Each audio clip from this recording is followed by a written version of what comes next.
Hey, Paul here. Welcome to another episode of Out of the Frying Pan. I'd like to start it out with a little sip of liquid death. Thirst murdered. They didn't pay me to say that, by the way. Anybody who knows me knows that I spend way too much time on Facebook debating people who are just plain wrong. I feel it's my mission to correct everybody. And so I lurk around Facebook debate groups. And, it's kind of bad ethics and against the rules to take screenshots of conversations. So instead, I paraphrase what he or she said into, an accurate representation of their ideology. And then I cut and paste what I said in reply, and I put that up on my Facebook page in order to create conversation and get some back and forth between my acquaintances who cover all parts of the spectrum, of the political spectrum. And I call those he said, I said. He said this, and I said that. And my friends are familiar with this. So here's one that just came up the other day. He said, I'm going to read this to you, and I don't disagree with him entirely.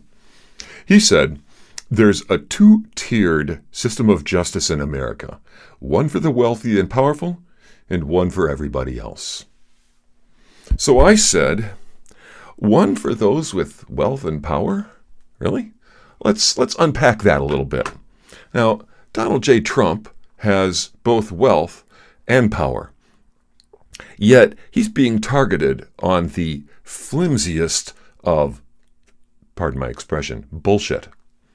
On the other hand, the domestic terrorists who accosted Riley Gaines, the woman athlete swimmer who had to compete with a man, they accosted her. They trapped her in a room with their threats of violence. They're clearly domestic terrorists. That's pretty much the definition of domestic terror. She was terrorized, and it was domestic. So they've gotten a pass from law enforcement in San Francisco. I'm sure we wouldn't want to victimize them by any means. So it seems to me that the disparity in justice is not between wealth and poverty or power and ignominy. Rather, it's between compliance with or dissent from the current progressive dictate of the day, of the moment. It seems to change pretty regularly. In other words, did you jump when the mob said jump? Did you say how high? Then you're going to be just fine. But if when they pushed you, you pushed back, and you stood on your convictions, well, go directly to jail. Do not pass go. There's your two-tiered system of justice in the United States today, and it's a crying shame. I pray that it changes. I don't know if justice and liberty and individuality and this experiment in self-government that we've been enjoying for the last couple of centuries, is it a phoenix that can only rise from its own ashes? Does this all have to burn down before people appreciate what they've lost? I hope not. I hope we can do something about that.